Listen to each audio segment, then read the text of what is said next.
આજે ત્રીજા પાઠમાં આગળની થિયરીમાં ભણવાનું છે કે જે થિયરીનું નામ છે વિદ્યુત કોષ. સૌથી મોસ્ટ આઈએમપી થિયરી છે. એટલે વિદ્યાર્થી મિત્રો આ થિયરીમાં તમારે બરાબર ધ્યાન આપવાનું છે અને આખી થિયરી કન્ટિન્યુ જોવાની છે. ખ્યાલ આવ્યો આ વસ્તુમાં? ઓકે. થિયરીનું નામ છે વિદ્યુત કોષ, કે જેને તમે એવું પણ બોલી શકો બેટરી. ખ્યાલ આવ્યો? અથવા એને એવું પણ બોલી શકાય સેલ. ખ્યાલ આવ્યો? વિદ્યુત કોષ અથવા આપણે એને બોલી શકાય બેટરી અથવા એને બોલી શકાય સેલ. તમે જે બોલો તે. ખ્યાલ આવ્યો આ વસ્તુમાં? જેને જે રીતે બોલવામાં ફાવે તે રીતે બોલી શકાય. ઓકે. હવે એ વિદ્યુત કોષનું આપણે ઈએમએફ અને આંતરિક અવરોધ ભણવાનું છે. બેટરીનું ઈએમએફ અને બેટરીનો આંતરિક અવરોધ એ આપણે ભણવાનો છે. ખ્યાલ આવ્યો આ વસ્તુમાં વિદ્યાર્થી મિત્રો? ઓકે. તો આપણે વિદ્યુત કોષ સૌથી મોસ્ટ આઈએમપી થિયરી છે અને આ થિયરી હવે આપણે બધી જ થિયરી જેટલી પણ આજે ત્રીજા પાઠમાં થિયરી બાકી છે એ બધી થિયરીમાં આપણે વિદ્યુત કોષ માહિતી આવશે. એટલે વિદ્યુત કોષ નામનો શબ્દ આવશે અને એ વિદ્યુત કોષનું ઈએમએફ, ખ્યાલ આવ્યો? આપણે જેને કહીએ છીએ બેટરીનો વોલ્ટેજ, પણ એ કંઈક અલગ છે અને વિદ્યુત કોષ કે જેનું ઈએમએફ કંઈક અલગ છે. આ બંનેમાં થોડો ઘણો ડિફરન્સ છે જે આપણે સમજી લઈએ. ખ્યાલ આવ્યો? ઓકે. તો કે વિદ્યુત કોષ એટલે બેટરીનું ઈએમએફ અને બેટરીનો આંતરિક અવરોધ. ખ્યાલ આવ્યો આ વસ્તુમાં વિદ્યાર્થી મિત્રો? ઓકે. તો હવે આપણને જો અહીંયા આગળ આકૃતિ આપેલી છે. ખ્યાલ આવ્યો આ વસ્તુમાં? ખરેખર આપણે જોવા જઈએ વિદ્યુત કોષ એટલે બેટરી, ખરેખર આપણે વિદ્યુત કોષ અથવા બેટરી જોવા જઈએ તો ખરેખર બે પ્રકારની હોય.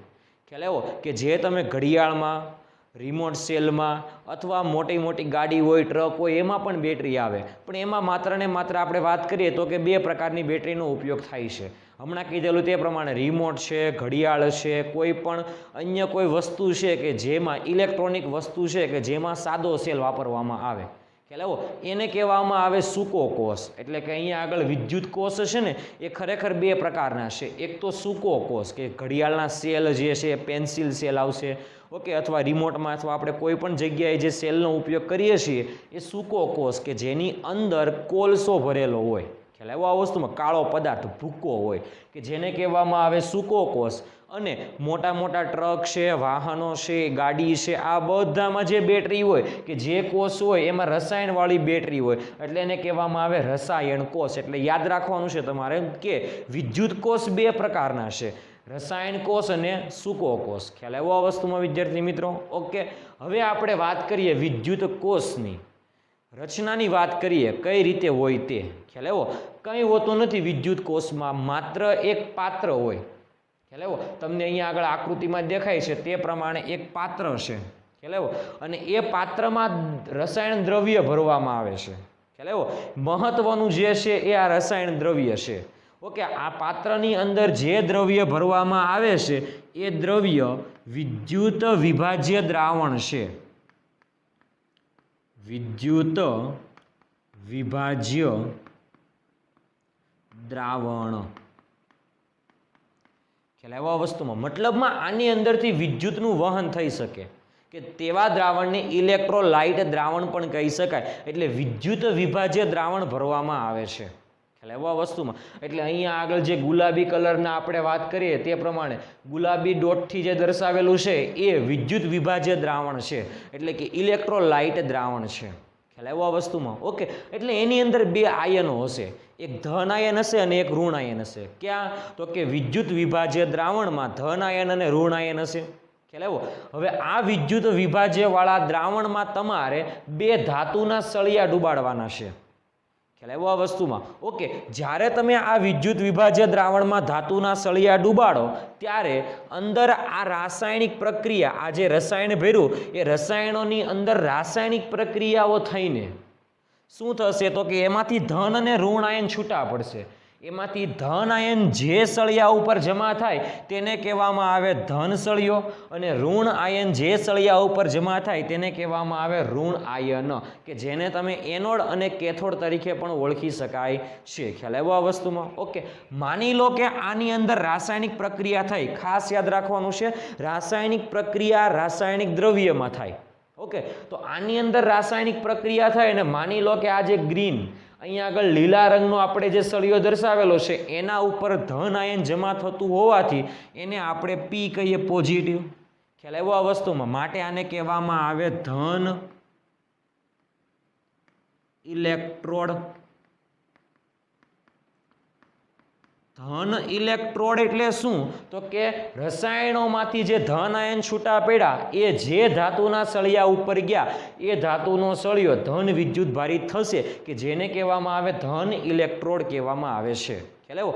અને ઋણ આયન જે છૂટા થાય છે એ ઋણ વિદ્યુત ભારિત એટલે કે આ બીજા સળિયા ઉપર જમા થાય માટે એને કહેવામાં આવે ઋણ ઇલેક્ટ્રોડ. ક્લિયર આ વસ્તુમાં? ઓકે, તો આ જે ધન સળિયો છે અને આ ઋણ સળિયો છે, મતલબમાં આ પોઝિટિવ છે અને આ નેગેટિવ છે. ખ્યાલ આવ્યો આ વસ્તુમાં વિદ્યાર્થી મિત્રો? ઓકે, એટલે આના ઉપર ધન વિદ્યુતભાર જમા થયો એટલે આનું સ્થિતિમાન ધન આવશે. એટલે ધન ઇલેક્ટ્રોડનું સ્થિતિમાન ધન આવશે, ઋણ ઇલેક્ટ્રોડનું સ્થિતિમાન ઋણ આવશે. ખ્યાલ આવ્યો આ વસ્તુમાં વિદ્યાર્થી મિત્રો? ઓકે, સામાન્ય રીતે આપણે વાત કરવી હોય તો પ્રમાણે હમણાં કીધેલું તે પ્રમાણે વિદ્યુત કોષ બે પ્રકારના હોય, રસાયણ કોષ અને સૂકો કોષ. એમાં સૂકા કોષમાં હું તમને આપી દઉં બેટરી. કોઈ પણ બેટરી હોય સામાન્ય રીતે આકૃતિમાં તમને બેટરી આપેલી છે, બીજી આકૃતિમાં જો એ બેટરીમાં તમને એક છેડો ધન અને એક છેડો ઋણ. ખ્યાલ આવ્યો? મતલબમાં એક સળિયો ધન છે અને એક સળિયો ઋણ છે. ખ્યાલ આવ્યો? અને તમને બેટરી જે છે બેટરી ઉપર તમને લખેલું હોય કે 9 વોલ્ટની બેટરી, 10 વોલ્ટની બેટરી. ખ્યાલ આવ્યો? માની લો કે તમને આકૃતિ આપેલી છે એમાં 9 વોલ્ટનું સ્થિતિમાન છે બેટરીનું.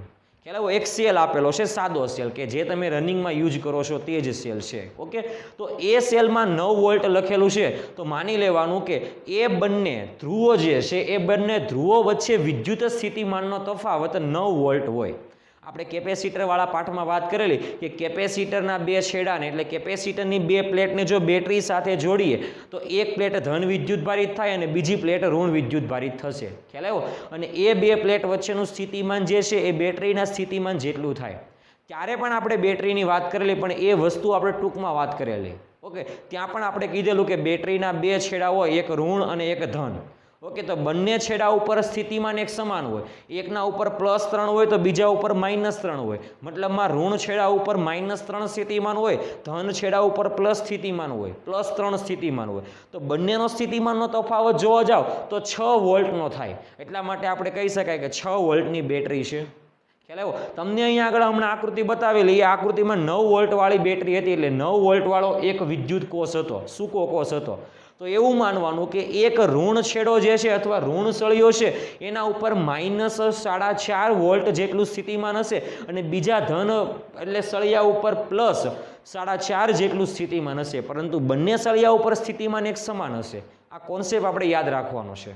ઓકે, તો માની લો કે આના ઉપર ધન સ્થિતિમાન જેટલું હશે એટલું જ આના ઉપર ઋણ સ્થિતિમાન હશે. ઓકે, એટલે બંને ઉપર સ્થિતિમાન એક સમાન હશે. ખ્યાલ આવ્યો આ વસ્તુમાં? એટલા માટે આપણે કહી શકાય કે બેટરી જે છે આ P અને N બે વચ્ચે સ્થિતિમાનનો તફાવત કે જેને આપણે V કહીશું. ખ્યાલ આવ્યો આ વસ્તુમાં? આ ટૂંકમાં માહિતી છે થોડીક વાર માટે. ઓકે, આપણે અત્યારમાં આકૃતિનું વર્ણન કરીએ છીએ. હવે તમારે શું કરવાનું તો કે P અને N છેડા જે છે એ બંને છેડાને તમારે વાહક તારથી જોડી દેવાનો અને એક અવરોધવાળો એક સાધન. ખ્યાલ આવ્યો? કે જેમાંથી વિદ્યુતનું વહન થઈ શકે. માની લો કે તમારે પંખો શરૂ કરવો છે તો કે પંખાના જે અવરોધક તાર છે, પંખામાં તાર હોય રાઉન્ડ કરેલા. ખ્યાલ આવ્યો આ વસ્તુમાં? રાઉન્ડ કરેલા તાર હોય અને એ તારના બે છેડે જો આપણે આ બેટરીના બંને છેડા જોડી દઈએ તો એ પંખો શરૂ થશે. કેમ? તો કે આ બંને છેડે આપણે અવરોધ જોડેલો છે. ખ્યાલ આવ્યો? એટલે કોઈ પણ ઇન્સ્ટ્રુમેન્ટ તમારે બલ્બ શરૂ કરવો છે તો આ જે P અને N છેડા છે તો કે બલ્બના બે છેડા તમારે આની સાથે જોડી દેવાના તો બલ્બ પ્રકાશિત થશે. ખ્યાલ આવ્યો? મતલબમાં R જે છે ને એક પ્રકારની વસ્તુ છે એવું તમે માની લો. ખ્યાલ આવ્યો આ વસ્તુમાં? ઓકે, એટલે અહીંયા આગળ જે R જે છે વસ્તુ છે અથવા અવરોધ છે તો અવરોધના બે છેડે તમારે બેટરીના બંને છેડા જોડી દેવાના. ખ્યાલ આવ્યો? બેટરીના બંને છેડા જોડો તો આની અંદરથી વિદ્યુત પ્રવાહનું વહન થશે. તમને ખબર છે વિદ્યુત પ્રવાહનું વહન કઈ દિશામાં થશે તો કે આ દિશામાં થશે. એટલે અવરોધમાંથી વિદ્યુત પ્રવાહ C થી D તરફ વહે છે. ખ્યાલ આવ્યો? અવરોધમાંથી પ્રવાહની દિશા કઈ હશે તો કે C થી D તરફની દિશા. અને જે રાસાયણિક દ્રવ્ય છે, ખ્યાલ આવ્યો? રાસાયણિક દ્રવ્યમાં પણ વિદ્યુતભારનું વહન થાય. જે પણ આપણે કેપેસિટરવાળા પાઠમાં પણ બેટરી વિશેની માહિતી આપણે આપેલી ત્યારે એમાં કીધેલું કે રાસાયણિક દ્રવ્યની અંદર પણ વિદ્યુતભારનું વહન થાય. એટલે કે રાસાયણિક દ્રવ્યમાં પણ વિદ્યુત પ્રવાહનું વહન થશે. ઓકે, તો યાદ રાખવાનું રસાયણની અંદર આ રીતે જે પ્રવાહ આવે છે અવરોધમાં C થી D તરફ જાય છે, એટલે બહારના વિસ્તારમાં એટલે કે બહાર જે પરિપથ જોડેલો છે એમાં વિદ્યુતનું વહન P થી N તરફ થાય છે અને અંદર રસાયણમાં વિદ્યુતનું વહન N થી P તરફ થાય છે. ખ્યાલ આવ્યો આ વસ્તુમાં? એટલે આ પેલા કોન્સેપ્ટ યાદ રાખવાનો છે કે રસાયણની અંદર વિદ્યુતનું વહન જે છે એટલે દ્રાવણમાં વિદ્યુત પ્રવાહ જે છે એ N થી P તરફ છે. ખ્યાલ આવ્યો આ વસ્તુમાં? અને અવરોધમાં જે પ્રવાહ છે એ P થી N તરફ બોલો કે C થી D તરફ બોલો, બંને બોલી શકાય. તો આપણે લખી દઈએ C થી D તરફ. ઓકે, ક્યારે? જ્યારે પરિપથમાં અવરોધ જોડીએ ત્યારે. ખ્યાલ આવ્યો આ વસ્તુમાં? આ આપણું આકૃતિનું પહેલા પ્રથમ વર્ણન હોવું જોઈએ કે આકૃતિમાં તમને એક પાત્ર આપેલું છે અને એ પાત્રમાં ઇલેક્ટ્રોલાઇટ એટલે વિદ્યુત વિભાજ્ય દ્રાવણ ભરેલું છે કે જેમાંથી વિદ્યુતનું વહન થઈ શકે તેવું દ્રાવણ ભરેલું છે. અને એ સંજોગોમાં તમારે બે સળિયાઓને પણ ધાતુના સળિયાને એની અંદર ડૂબાડવાના છે. ખ્યાલ આવ્યો? થોડા અંદર રહે ને થોડાક બહાર રહે એ રીતે ડૂબાડવાના છે. ખ્યાલ આવ્યો આ વસ્તુમાં? ઓકે, ચાલો. એમાંથી રાસાયણિક પ્રક્રિયા થઈને ધન આયન જે છે એ સળિયા ઉપર જમા થાય માટે એને ધન ઇલેક્ટ્રોડ કહેવામાં આવે. એ સળિયા ઉપર ધન વિદ્યુતભાર જમા થાય અને ઋણ આયન જે ખુલ્લો થાય એ આ સળિયા ઉપર જમા થાય માટે એને કહેવામાં આવે ઋણ ઇલેક્ટ્રોડ. ખ્યાલ આવ્યો આ વસ્તુમાં? ઓકે, અને હવે આપણે આ બંને છેડાને જો એટલે બેટરીના બંને છેડાને કોઈ અવરોધ સાથે જોડી દઈએ તો એ અવરોધમાંથી પ્રવાહ નીકળશે અને એ અવરોધમાંથી નીકળતો પ્રવાહ C થી D તરફ હોય અને દ્રાવણની અંદર નીકળતો પ્રવાહ N થી P તરફ હોય છે. ખ્યાલ આવ્યો આ વસ્તુમાં વિદ્યાર્થી મિત્રો? ઓકે, અહીંયા આગળ સુધી આપણો કોન્સેપ્ટ પહેલાં ક્લિયર હોવો જોઈએ. ખ્યાલ આવ્યો આ વસ્તુમાં? એટલે કે આપણો વિદ્યુત કોષ જે છે એ વિદ્યુત કોષનું ખાલી વર્ણન થયું અને એમાંથી આપણે બીજું પણ કહી શકાય કે વિદ્યુત કોષ છે એ બે પ્રકારના છે, રસાયણ કોષ અને સૂકો કોષ. ખ્યાલ આવ્યો આ વસ્તુમાં વિદ્યાર્થી મિત્રો? ઓકે, આગળ વાત કરીએ ઇલેક્ટ્રોડની તદ્દન નજીક. હવે આ જે ઇલેક્ટ્રોડ જે છે ને, હવે આપણી ઓરિજિનલ થિયરી શરૂ થાય છે. બરાબર ધ્યાન આપજો. આ જે ઇલેક્ટ્રોડ છે આ બંને, એક ધન ઇલેક્ટ્રોન અને એક ઋણ ઇલેક્ટ્રોડ. તમને ખબર છે કે રસાયણમાં જ્યારે ઇલેક્ટ્રોડ ડૂબાડવામાં આવે એટલે બંને સળિયા જ્યારે ડૂબાડવામાં આવે ત્યારે સળિયાની તદ્દન નજીક પ્રવાહી હોય. ખ્યાલ આવ્યો? અટકેલું જ હોય. પણ આકૃતિમાં તમે ધ્યાનથી જુઓ કે મારી બંને આકૃતિમાં જે દ્રવ્ય છે આની સાથે અટકેલું નથી. ખ્યાલ આવ્યો? કારણ કે આપણને થિયરીમાં જ અટકેલું રાખવાનું કીધેલું નથી સરળતા માટે. કારણ કે આપણે આગળની બધી વસ્તુ EMF ભણવાની છે, આંતરિક અવરોધ ભણવાનો છે એટલા માટે. ખ્યાલ આવ્યો આ વસ્તુમાં? ઓકે, તો આપણે આ જે બંને ઇલેક્ટ્રોડ છે ને એ બંને ઇલેક્ટ્રોડની તદ્દન નજીક તમારે એક દ્રાવણ લેવાનું છે. ખ્યાલ આવ્યો આ વસ્તુમાં? તદ્દન નજીક, અટકેલું નથી એમ માનજો. ખ્યાલ આવ્યો આ વસ્તુમાં? ખરેખર અટકેલું હોય પણ અત્યારે અટકેલું નથી એમ આપણે કલ્પના કરવાની છે. ઓકે, હવે આ જે દ્રાવણ છે એ સળિયાની તદ્દન નજીક છે. એમાંથી હું એક આ બિંદુ લઈ લો A બિંદુ અને એક અહીંયા આગળ બિંદુ લઈ લો B બિંદુ. ખ્યાલ આવ્યો આ વસ્તુમાં? ઓકે, એટલે બરાબર ધ્યાન આપજો કે આ જે A બિંદુ છે એ સળિયાની તદ્દન નજીક રહેલા દ્રાવણમાં કોઈ એક બિંદુ છે અને B બિંદુ જે છે એ પણ સળિયાની નજીક રહેલા દ્રાવણમાં કોઈ એક B બિંદુ છે. ખ્યાલ આવ્યો આ વસ્તુમાં? ઓકે, એટલે અહીંયા લખેલું છે ઇલેક્ટ્રોડની તદ્દન નજીક દ્રાવણમાં બે બિંદુઓ છે. કયા કયા ધ્યાનમાં લીધા આપણે? બિંદુ A અને બિંદુ B. આ વસ્તુમાં ખબર પડી? ઓકે, હવે આપણે વાત કરવાની છે આ A બિંદુ અને B બિંદુ. હમણાં મેં તમને કીધેલું કે આની અંદર એટલે વિદ્યુત રસાયણની અંદર પણ વિદ્યુત પ્રવાહનું નિર્માણ થશે. ખ્યાલ આવ્યો આ વસ્તુમાં? વિદ્યુત રસાયણમાં પણ વિદ્યુત પ્રવાહનું વહન થશે. હવે આપણને ખબર છે કે કોઈ પણ વાહક અથવા કોઈ પણ સુવાહકમાં વિદ્યુતનું વહન ક્યારે થશે? જ્યારે બે છેડે વિદ્યુત સ્થિતિમાનનો તફાવત એક સમાન ન હોય ત્યારે. એટલે વિદ્યુત સ્થિતિમાનનો તફાવત કંઈક હોય તો, એટલે બંને બિંદુએ વિદ્યુત સ્થિતિમાન એક સમાન હોય તો આપણે કહી શકાય કે પ્રવાહનું વહન થતું નથી. ખ્યાલ આવ્યો આ વસ્તુમાં? ઓકે, અત્યારે તમારે શરૂઆતમાં એવું માનવાનું છે કે આ અવરોધને આપણે આની સાથે કનેક્ટ કરેલો નથી. કોની સાથે? બેટરી સાથે. એટલે અવરોધના બે છેડાને આપણે બેટરી સાથે કનેક્ટ કરેલા નથી. એટલે કે અત્યારે આપણા વિદ્યુત કોષમાં વિદ્યુત પ્રવાહનું વહન થતું હશે નહીં. આ પહેલો ટોપિક છે.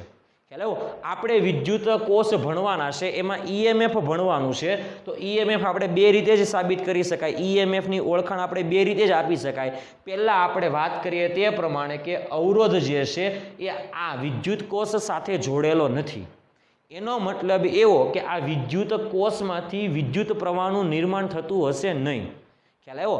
ક્યારે વિદ્યુત પ્રવાહનું નિર્માણ નહીં થાય? તો કે આ બંને બિંદુ હશે વિદ્યુત વિભાજ્ય દ્રાવણમાં. આપણે આ બે બિંદુ લીધા છે. જો અહીંયા કીધું છે કે તદ્દન નજીક વિદ્યુત વિભાજ્ય દ્રાવણમાં બે બિંદુઓ છે એ અને બી.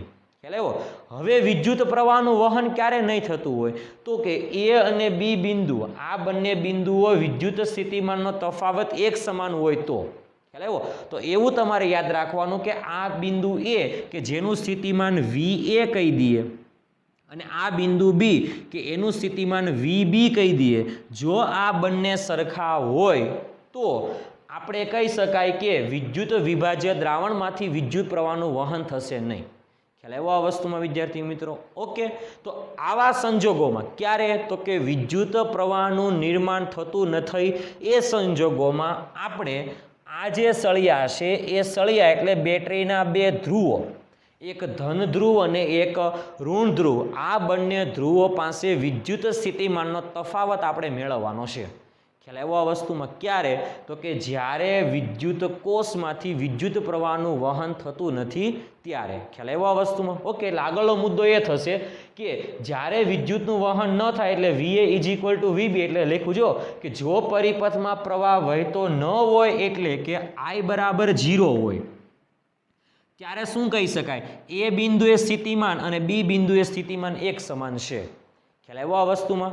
ઓકે, ચાલો હમણાં આપણે વાત કરેલી કે બેટરી ધારો કે 9 વોલ્ટની છે, તો આપણે એવું સમજવાનું કે ઋણ છેડા પાસે અને ધન છેડા પાસે સ્થિતિમાન એક સમાન છે.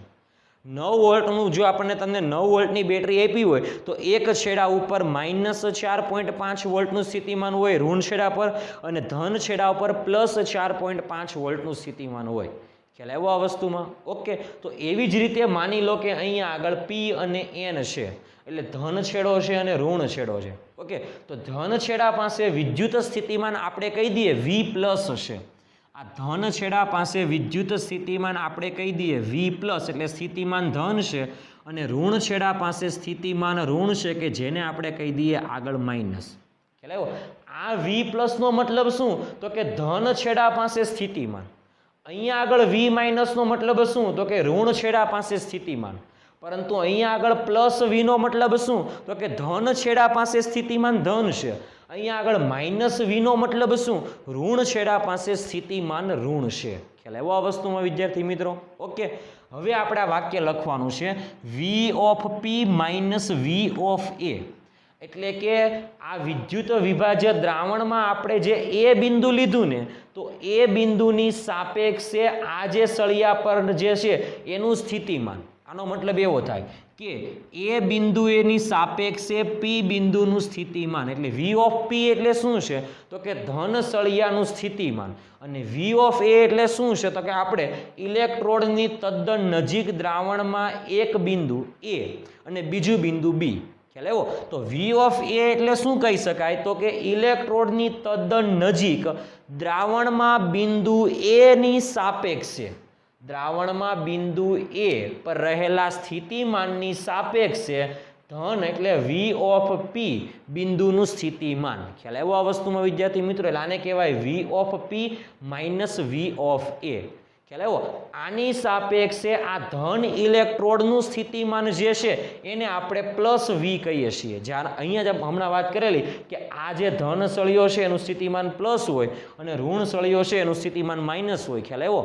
ઓકે, તો અહીંયા આગળ કહી શકાય કે એ બિંદુએ રહેલા સ્થિતિમાનની સાપેક્ષે ધન ઇલેક્ટ્રોડનું સ્થિતિમાન જે છે એ +V છે. આ +V નો મતલબ સ્થિતિમાન ધન છે, અને V ની પાછળ જે નીચે પ્લસ દર્શાવેલો છે એનો મતલબ એવો થાય કે ધન સળિયાનું સ્થિતિમાન છે. ખ્યાલ આવ્યો આ વસ્તુમાં? એવી જ રીતે ઇલેક્ટ્રોડ જે છે નેગેટિવ એટલે ઋણ ઇલેક્ટ્રોડ છે એની તદ્દન નજીક આપણે B બિંદુએ રસાયણ લીધું, તો કે એ રસાયણમાં રહેલા B બિંદુનું સ્થિતિમાન ની સાપેક્ષે ઋણ ઇલેક્ટ્રોડનું સ્થિતિમાનની વાત થાય તો એ સ્થિતિમાન આવશે -V, એટલે કે આના જેટલું જ હોય, પરંતુ આ ધન હોય તો આ કેવું હશે? ઋણ હશે. ખ્યાલ આવ્યો આ વસ્તુમાં? અહીંયા આગળ માઇનસ એ શું દર્શાવે? તો કે સ્થિતિમાન ઋણ છે. અને અહીંયા આગળ જે સાઈડમાં માઇનસ છે એ શું દર્શાવે? તો કે ઋણ ઇલેક્ટ્રોડનું સ્થિતિમાન છે તેવું દર્શાવે છે. ખ્યાલ આવ્યો આ વસ્તુમાં? તો હવે આપણે આમાંથી આ બાદ કરીએ, એટલે કે V પ્લસ એટલે પ્લસ વીનો મતલબ ધન સ્થિતિમાન અને માઇનસ વીનો મતલબ એટલે ઋણ સ્થિતિમાન. આમાંથી આ બાદ કરીએ એટલે સ્થિતિમાનનો તફાવત લઈએ એવું કહી શકાય. ખ્યાલ આવ્યો? તો આમાંથી આ બાદ કરીએ એટલે VP minus VA minus VN minus minus plus VB. ખ્યાલ આવ્યો આ વસ્તુમાં? Okay, is equal two V પ્લસમાં એટલે પ્લસ V માંથી માઇનસ V બાદ કરવાનો. ઓકે, તો જુઓ કે જો પરિપથમાં પ્રવાહ ન વહેતો હોય ત્યારની જ કન્ડિશન છે. ત્યારે આપણે વાત કરેલી કે V of A is equal two V of B થાય. ખ્યાલ આવ્યો? એટલે A અને B બિંદુના સ્થિતિમાન એક સમાન હોય એટલે આમાંથી આ બાદ કરો એટલે બંનેના સ્થિતિમાન એક સમાન, એટલે તો બંને કેન્સલ થઈ જશે. ઓકે, વધશે શું? V of P minus V of N. તો V of P minus V of N is equal two આમાંથી આ બાદ થાય એટલે પ્લસ V માંથી માઇનસ માઇનસ V બાદ થાય. એટલે V પ્લસ એટલે પ્લસ V માંથી માઇનસ માઇનસ V બાદ થાય તો માઇનસ માઇનસ પ્લસ થાય, તો આ સ્ટેપ મળે. તો આપણને જે સ્થિતિમાનનો તફાવત મળ્યો એ V plus plus V minus મળે છે. ખ્યાલ આવ્યો આ વસ્તુમાં? એટલા માટે હમણાં કીધેલું તે પ્રમાણે જો તમારી પાસે 9 વોલ્ટની બેટરી હોય તો આનો મતલબ એવો કે બેટરીના બંને છેડે વિદ્યુત સ્થિતિમાનનો તફાવત 9 વોલ્ટ છે. ખ્યાલ આવ્યો? એટલે એનો મતલબ શું? તો કે એક છેડા ઉપર 4.5 વોલ્ટ જેટલું ધન સ્થિતિમાન, બીજા છેડા ઉપર 4.5 જેટલું ઋણ સ્થિતિમાન છે. ખ્યાલ આવ્યો? હવે ધન સ્થિતિમાનમાંથી ઋણ સ્થિતિમાન બાદ કરો તો 4.5 માંથી માઇનસ 4.5 બાદ કરો તો પ્લસ 9 થવાના.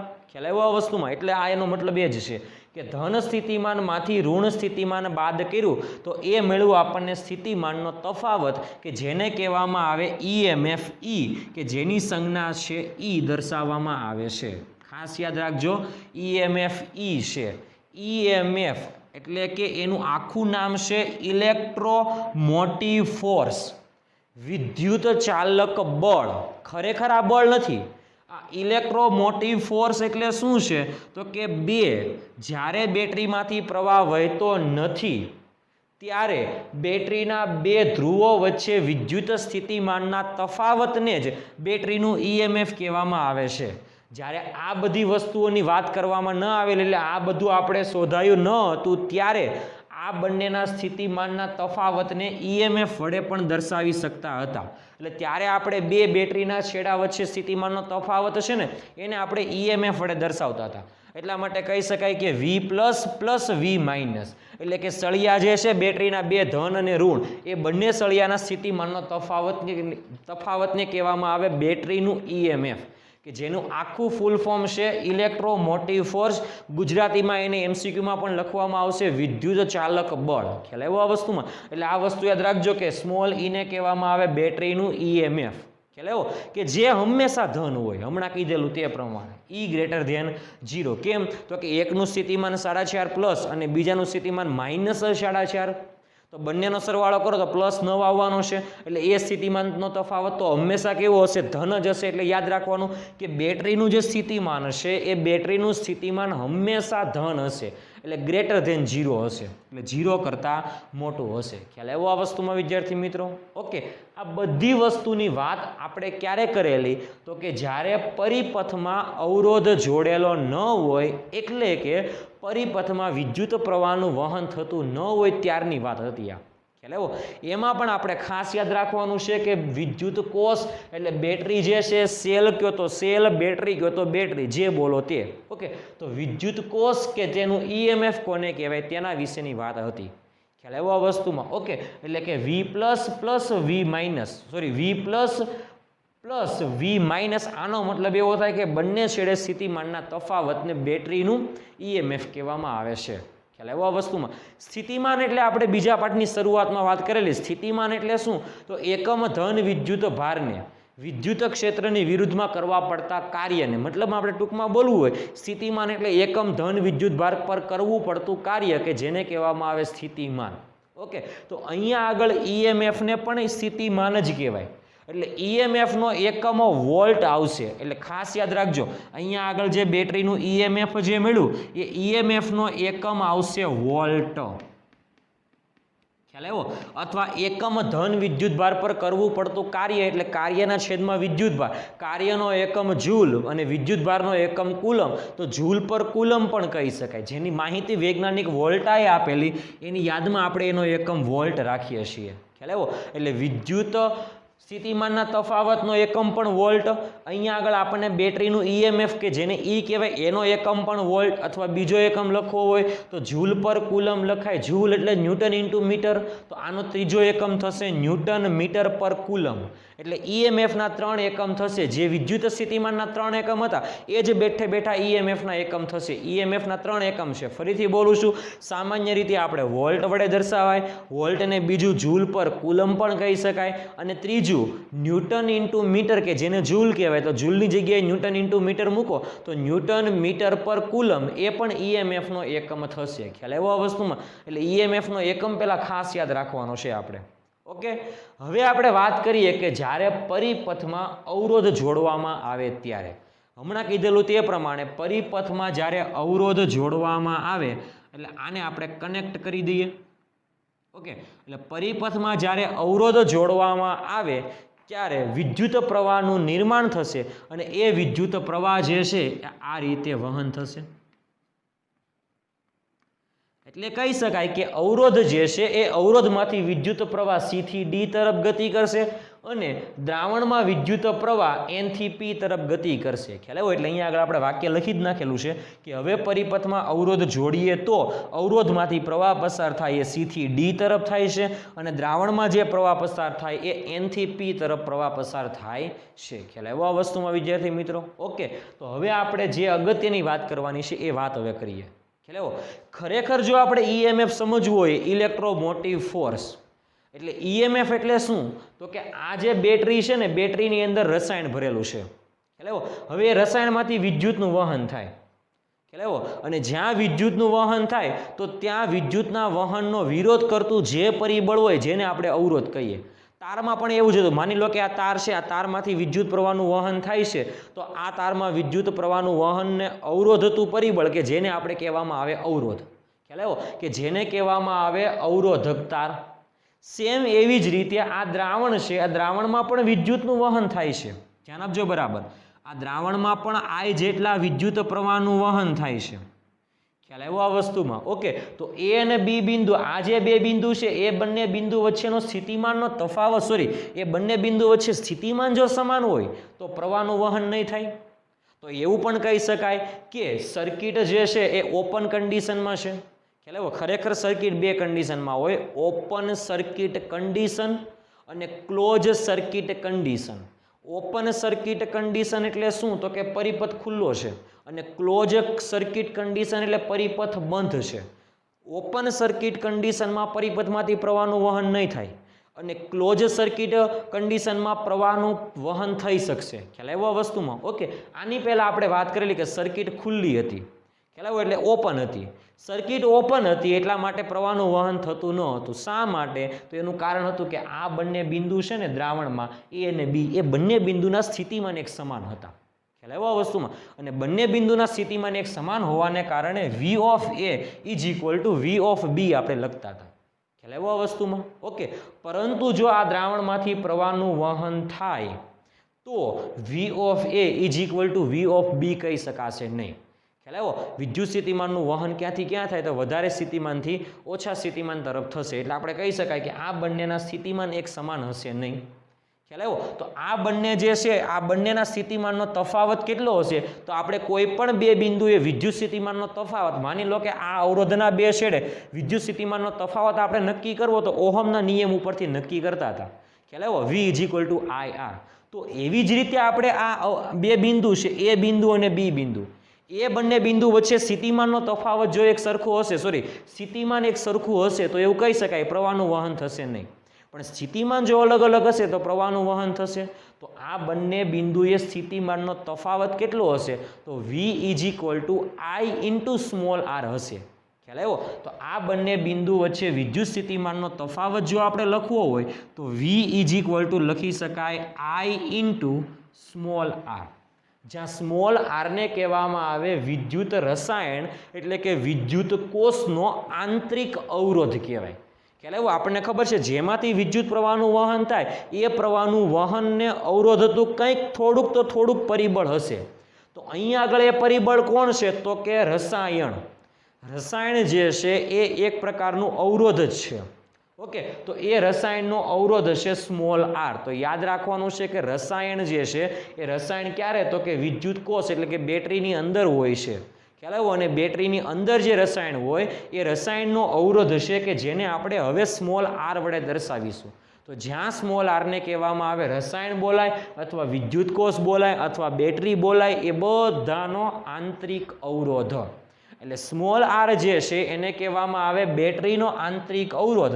એટલે અહીંયા આગળ લખેલું છે r, જ્યાં r ને કહેવામાં આવે બેટરીનો આંતરિક અવરોધ અથવા વિદ્યુત કોષનો આંતરિક અવરોધ. ખ્યાલ આવ્યો? એ કોનો છે? તો કે દ્રાવણનો જ છે.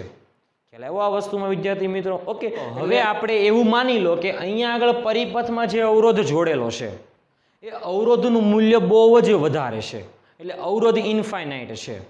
હવે ખાસ ધ્યાન આપજો કે જ્યારે પરિપથને જોડેલો નહીં હતો ત્યારે આ બેટરીના બે છેડે સ્થિતિમાનનો તફાવત કે જેને કહેવામાં આવે V++ V- કે જેને કહેવામાં આવે બેટરીનું EMF ઇલેક્ટ્રોમોટિવ ફોર્સ એટલે વિદ્યુત ચાલક બળ. ખ્યાલ આવ્યો આ વસ્તુમાં? ઓકે, હવે પરિપથમાં જ્યારે જોઈન્ટ કરવામાં આવે ત્યારે એ અવરોધમાંથી પ્રવાહનું નિર્માણ થાય. કેટલા પ્રવાહ નીકળે? કેટલો પ્રવાહ નીકળે? તો I જેટલો પ્રવાહ નીકળે. ખ્યાલ આવ્યો?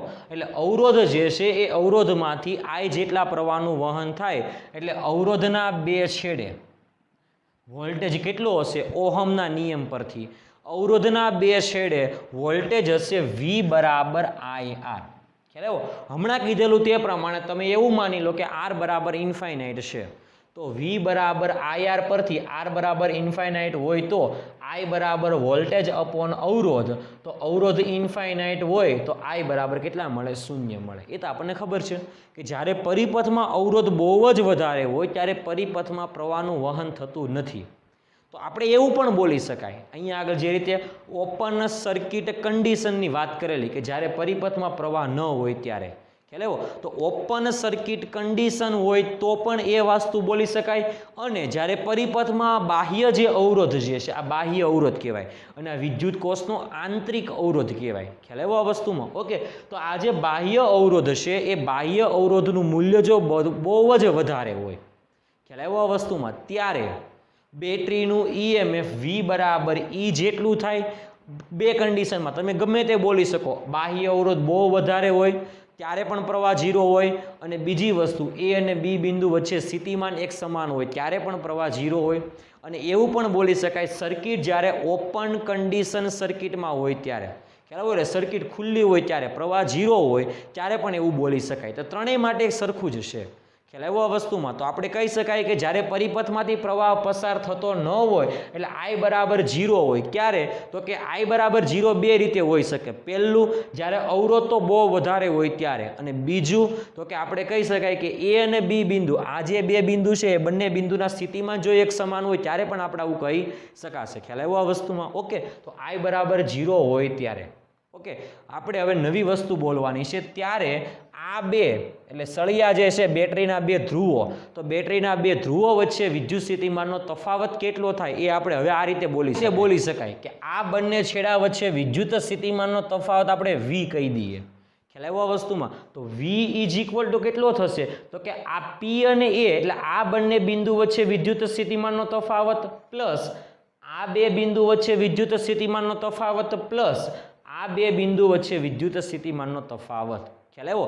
એટલે શું બોલી શકાય? તો કે A ની સાપેક્ષે P નું સ્થિતિમાન, B ની સાપેક્ષે A નું સ્થિતિમાન અને N ની સાપેક્ષે B નું સ્થિતિમાન. આ ત્રણેયના સ્થિતિમાનનો સરવાળો કરવાનો તો એટલો આ બંને વચ્ચે વિદ્યુત સ્થિતિમાનનો તફાવત હશે. ખ્યાલ આવ્યો આ વસ્તુમાં? એટલે આ રીતે બોલી શકાય V = VPA એટલે A ની સાપેક્ષે P નું સ્થિતિમાન પ્લસ B ની સાપેક્ષે A નું સ્થિતિમાન પ્લસ B ની સાપેક્ષે N નું સ્થિતિમાન. ખ્યાલ આવ્યો આ વસ્તુમાં વિદ્યાર્થી મિત્રો? એટલે ત્રણ વસ્તુ બોલી શકાય.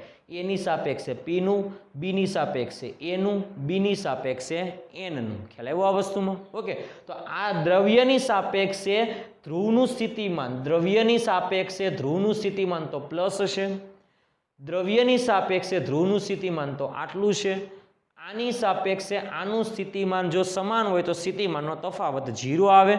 એટલે કે આ બંને સ્થિતિમાન જો એક સમાન હોય તો સ્થિતિમાન 0 અને કંઈક હશે તો હશે. ખ્યાલ આવ્યો આ વસ્તુમાં? ઓકે, તો જો એ જ છે.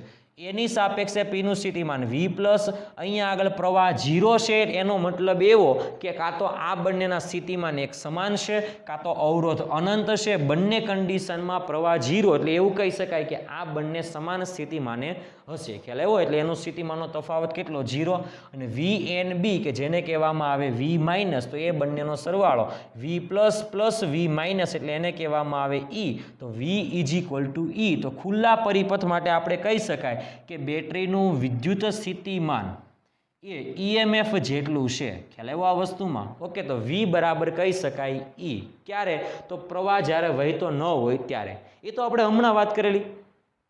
ખ્યાલ આવ્યો? આને આપણે V પ્લસ પ્લસ V માઇનસને કહેવામાં આવે બેટરીનું સ્થિતિમાન. ક્યારે? તો કે પ્રવાહ વહેતો ન હોય ત્યારે. ઓકે, હવે વાત આવે પ્રવાહ વહે તો. ફરીવાર એનો જ મુદ્દો છે.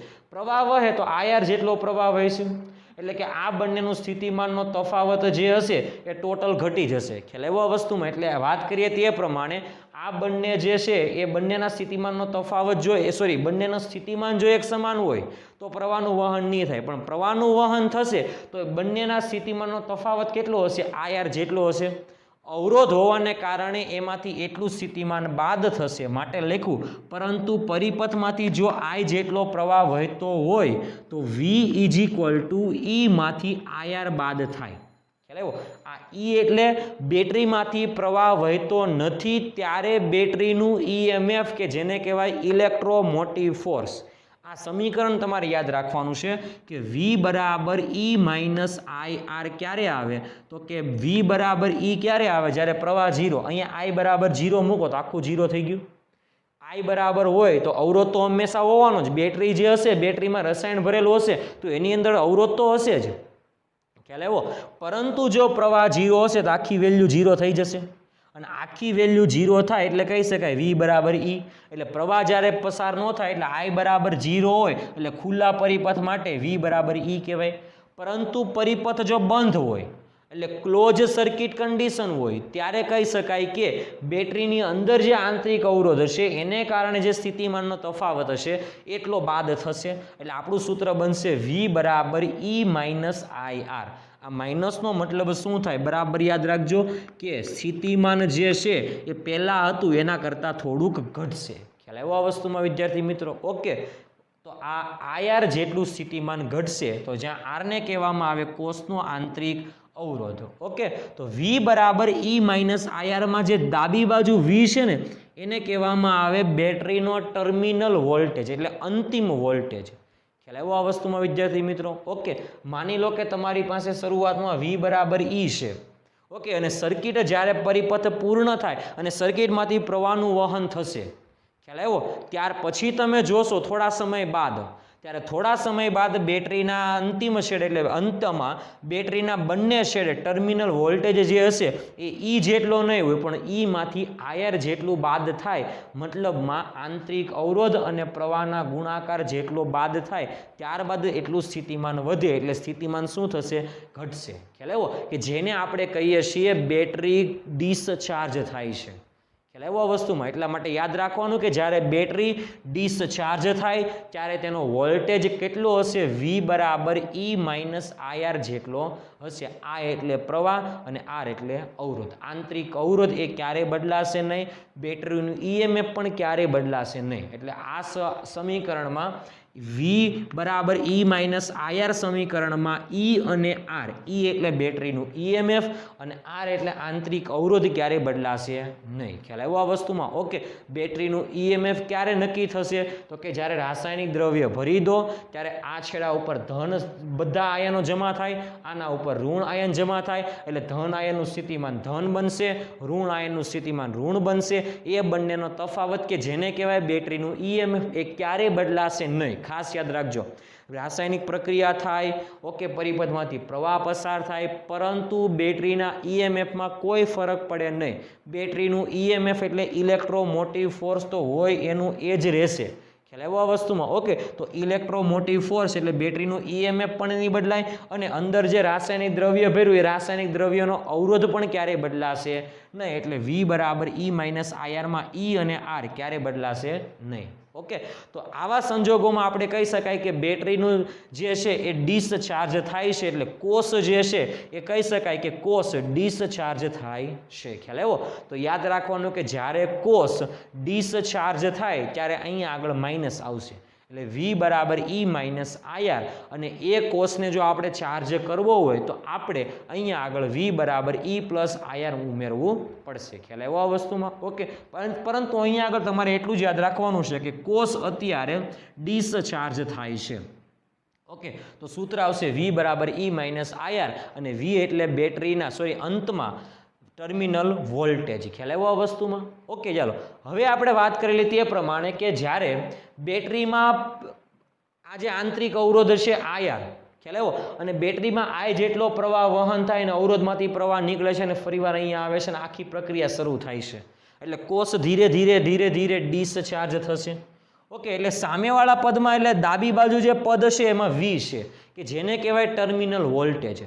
ख्याल आव्यो? तो टर्मिनल वोल्टेज एटले अंतमां वोल्टेज केटलो हशे ए वोल्टेज अवरोधना बे छेडे लागू पड़शे। ख्याल आव्यो आ वस्तुमां? ओके बेटरीमां पेला जेटલું ईएमएफ होय एटલું ईएमएफ मांथी आंतरिक अवरोधने कारणे स्थितिमान बाद थई जाय IR जेटલું बाद थई जाय पछी जे स्थितिमान वधे ए स्थितिमान अवरोधना बे छेडे लागू पड़े छे। ख्याल आव्यो आ वस्तुमां? ओके तो अवरोधना बे छेडे लागू पड़तुं स्थितिमान के जेने कहेवाय terminal voltage V is equal to IR। तो आ समीकरणमां तमे V is equal to IR मूको तो IR is equal to small e minus IR। ख्याल आव्यो आ वस्तुमां? ओके एमांथी आपणे आ IR माइनस ने आ साइड आववा दीए एटले प्लस थाय तो IR plus I small r is equal to E। आमांथी I ने सूत्रनो करता बनावो तो R plus R is equal to E। तो I ने सूत्रनो करता बनावो तो E upon R plus R। ख्याल आव्यो? एटले आ प्रवाहनुं सूत्र मेळ्युं I बराबर E upon R plus R ज्यां E एटले छे बेटरीनुं EMF जे क्यारे बदलातुं नथी अने छेदमां जे स्मॉल r छे के जेने कहेवाय बेटरीनो आंतरिक अवरोध ए पण क्यारे बदलातो नथी अने आ जे छे केपिटल R। ख्याल आव्यो? आ केपिटल R के जेने कहेवामां आवे बाह्य अवरोध के जेनुं मूल्य बदलातुं होय। ख्याल आव्यो आ वस्तुमां विद्यार्थी मित्रों? ओके एटले आ के आ कांई न बदलाय। ओके खाली आ बदलाय तो परिपथमां प्रवाहनुं मूल्य बदलाशे। हमणां कीधेलुं ते प्रमाणे अवरोध जो वधारे होय तो प्रवाह ओछो कारण के व्यस्त प्रमाणमां जो अवरोध वधारे तो प्रवाह ओछो अवरोध जेम ओछो तेम प्रवाह वधारे। ख्याल आव्यो आ वस्तुमां? ओके अवरोध ओछो ओछो ओछो तो केटलोक लेवो ए आपणे हमणां जोईए परंतु तमारे आ जे समीकरण छे I बराबर E upon R plus R ए समीकरण खास याद राखवानुं छे I बराबर E upon R plus R ए समीकरण ज्यारे बेटरी डिस्चार्ज थाय त्यारे मूकी शकाय। तो ज्यारे बेटरी डिस्चार्ज थाय त्यारे तेमांथी पसार थतो प्रवाह केटलो हशे I बराबर E upon R plus R। मतलबमां एवुं कही शकाय के कोष ज्यारे कार्यरत होय त्यारे ख्याल आव्यो? कार्यरत एटले डिस्चार्ज थवानी क्रिया करतो होय त्यारे एमांथी निकळतो प्रवाह केटलो होय I बराबर E upon R plus small r जेटलो होय छे। ख्याल आव्यो आ वस्तुमां विद्यार्थी मित्रों? ओके तो हमणां आपणे सूत्र आवेलुं के बेटरी ज्यारे डिस्चार्ज थाय एटले के बेटरी ज्यारे डिस्चार्ज थाय त्यारे सूत्र हतुं V बराबर E माइनस IR। ओके अने आपणे आना आधारित प्रवाह जे मेळवता हता ए प्रवाहनुं सूत्र आवतुं हतुं I बराबर E upon R plus small r। आ बे सूत्र याद राखवाना छे के बेटरी ज्यारे डिस्चार्ज थाय त्यारे अने बेटरी ज्यारे डिस्चार्ज थाय त्यारे अंतिम स्थितिमान V बराबर E माइनस IR होय अने एटले टर्मिनल वोल्टेज V बराबर E माइनस IR होय अने परिपथमांथी निकळतो प्रवाह I बराबर E upon R plus small r होय। ख्याल आव्यो आ वस्तुमां? ओके हमणां कीधेलुं ते प्रमाणे जो परिपथमां प्रवाहनुं मूल्य वधारवुं होय तो एटले प्रवाह मेक्सिमम करवो होय तो आपणे कही शकाय के R जे छे घटाडीने केटलो करवो पड़शे 0 एटले आपणे कही शकाय के जो R बराबर 0 होय तो એટલે બાહ્ય પરિપથમાં જોડેલા અવરોધનું મૂલ્ય 0 હોય તો પ્રવાહ મેક્સિમમ થાય. I maximum is equal to E upon small r. આ ખાસ યાદ રાખવાનું છે. ક્યારે? જ્યારે બેટરી ડિસ્ચાર્જ થતી હોય ત્યારની વાત હશે. I maximum is equal to E upon small r જેટલું થશે. ખ્યાલ આવ્યો આ વસ્તુમાં વિદ્યાર્થી મિત્રો? ઓકે, એટલે આ સૂત્ર પણ યાદ રાખવાનું છે. ક્યારેક ક્યારેક આ સૂત્ર પણ આપણે મૂકવામાં આવશે. ઓકે, કે જ્યારે આર બરાબર 0 હોય ત્યારે.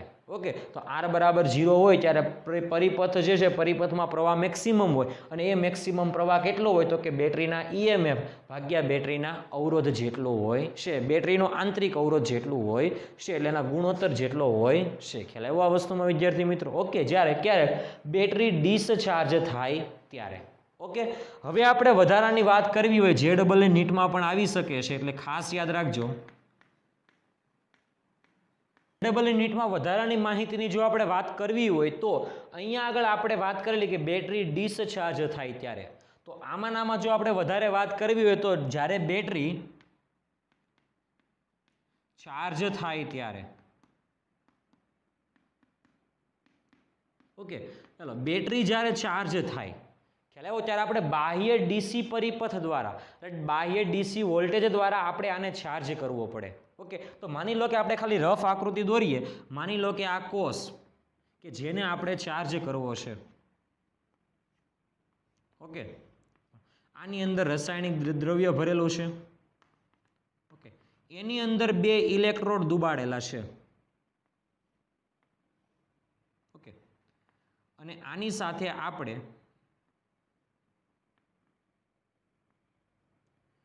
ડીસી પ્રાપ્તિ સ્થાન જોડી દઈએ, પ્લસ અને માઇનસ. ખ્યાલ આવ્યો આ વસ્તુમાં? બહારથી ઉચ્ચ વોલ્ટેજનું ડીસી પ્રાપ્તિ સ્થાન. ઓકે, તો એ શું કરશે તો કે ડીસી પ્રાપ્તિ સ્થાન વોલ્ટેજ એટલે બહારના પ્રાપ્તિ સ્થાન વોલ્ટેજ વડે આ જે કોષ હશે એ ચાર્જ થશે.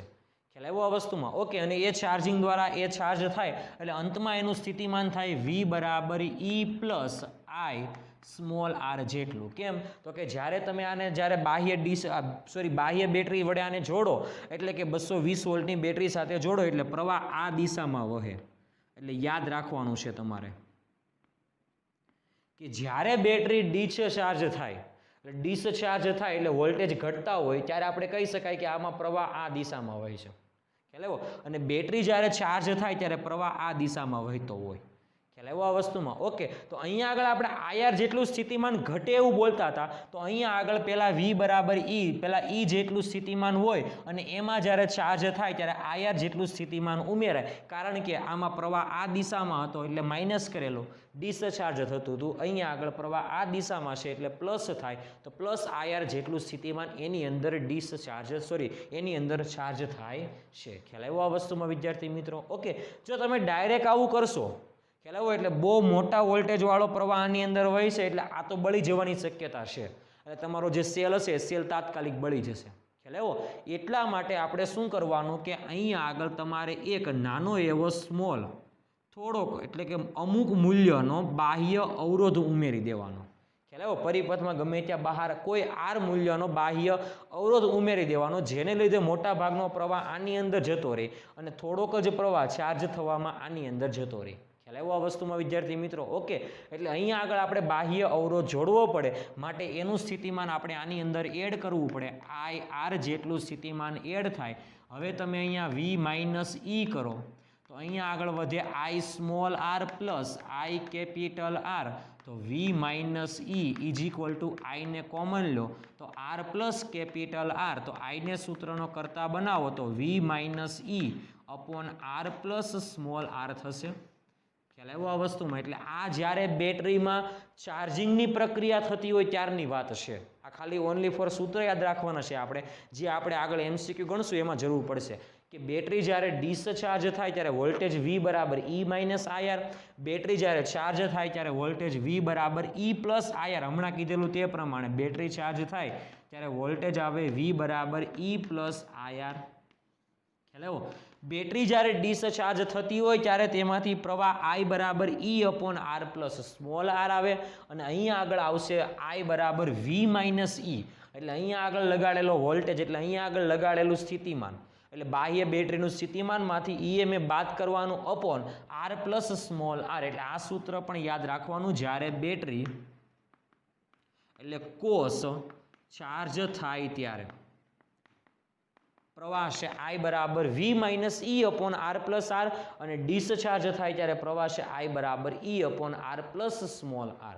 ખ્યાલ આવ્યો આ વસ્તુમાં વિદ્યાર્થી મિત્રો? એટલે ખાસ યાદ રાખજો કે વિદ્યુત કોષ કોને કહેવાય અને એનું EMF એટલે શું, ઇલેક્ટ્રોમોટિવ ફોર્સ એ ક્યારેય નહીં બદલાય ટૂંકમાં વાત કરીએ તો. અને આંતરિક અવરોધ જે છે એ રસાયણોનો આંતરિક અવરોધ હોય એ પણ ક્યારેય નહીં બદલાય. ખ્યાલ આવ્યો? ગમે તે પ્રવાહના મૂલ્યમાં વધઘટ થશે, ટર્મિનલ વોલ્ટેજમાં વધઘટ થશે, પરંતુ બેટરીના EMF અને આંતરિક અવરોધમાં કોઈ ફેરફાર થશે નહીં. એટલે આપણી થિયરી જે હતી બેટરીનું EMF અને આંતરિક અવરોધ એ બંનેમાં ક્યારેય ફરક પડશે નહીં. ખ્યાલ આવ્યો? અને હવે જ્યારે આપણે બેટરી ચાર્જ કરીએ અથવા બેટરી ડિસ્ચાર્જ કરીએ ત્યારે વોલ્ટેજ V બરાબર E માઇનસ IR અને ચાર્જ કરીએ ત્યારે V બરાબર E પ્લસ IR. અને પ્રવાહ તો ખાસ યાદ રાખજો, જ્યારે ડિસ્ચાર્જ થાય ત્યારે, એટલે આપણે જે દાખલા ગણવાના છે હમણાં, એ દાખલા I બરાબર E upon R plus small r જેટલા થશે. આ સૂત્ર બેઝ બહુ બધા દાખલા છે કે જ્યારે બેટરી ડિસ્ચાર્જ થાય ત્યારે, જ્યારે તમને ઉલ્લેખ કરેલો હોય કે બેટરી ચાર્જ થાય ત્યારે જ આપણે આ સૂત્ર મૂકવાનું. ખ્યાલ આવ્યો? ત્યાં સુધી આપણે સૂત્ર મૂકવાનું થતું નથી. ખ્યાલ આવ્યો આ વસ્તુમાં? એટલે કે બેટરીને જ્યારે વિદ્યુત ભારિત એટલે વધારે ચાર્જિંગ કરવામાં આવે ત્યારે જ આપણે આ સૂત્ર મૂકશું, ત્યાં સુધી આપણે આ સૂત્ર નહીં મૂકીએ. બાકી મોસ્ટ ઓફ થિયરીમાં અથવા મોસ્ટ ઓફ દાખલામાં આપણે આ જ સૂત્ર મૂકવાનું થશે. બેટરી જ્યારે ડિસ્ચાર્જ થાય ત્યારે પ્રવાહનું સૂત્ર છે I બરાબર E upon R plus small r. ખ્યાલ આવ્યો? એટલે આપણે આગળના જે વિડીયો લેક્ચર છે એ આગળના લેક્ચરમાં આપણે દાખલા જે આવશે MCQની ખાસ પ્રેક્ટિસ જે કરવાની છે, એ MCQની પ્રેક્ટિસ માટે આપણે આ બે સૂત્ર સૌથી મહત્વના છે. એટલે આ બે સૂત્રમાં આવતી તમામ રાશિ આપણે યાદ રાખવાની છે કે જે ખાસ કરીને V એટલે ટર્મિનલ વોલ્ટેજ, E એટલે બેટરીનું EMF કે જેને કહેવાય વિદ્યુત ચાલક બળ. એ કોઈ બળ નથી પણ એક પ્રકારનો વોલ્ટેજ છે. ખ્યાલ આવ્યો? અને I એટલે પ્રવાહ અને R એટલે અવરોધ. સમીકરણમાં V અને I બદલાય પણ E અને સ્મોલ r બદલાતા નથી. ખ્યાલ આવ્યો આ વસ્તુમાં વિદ્યાર્થી મિત્રો? ઓકે, તો આ તો આપણો આજનો લેક્ચર કે વિદ્યુત કોષ અને તેનું EMF અને આંતરિક અવરોધ. ખ્યાલ આવ્યો આ વસ્તુમાં? Okay, thank you.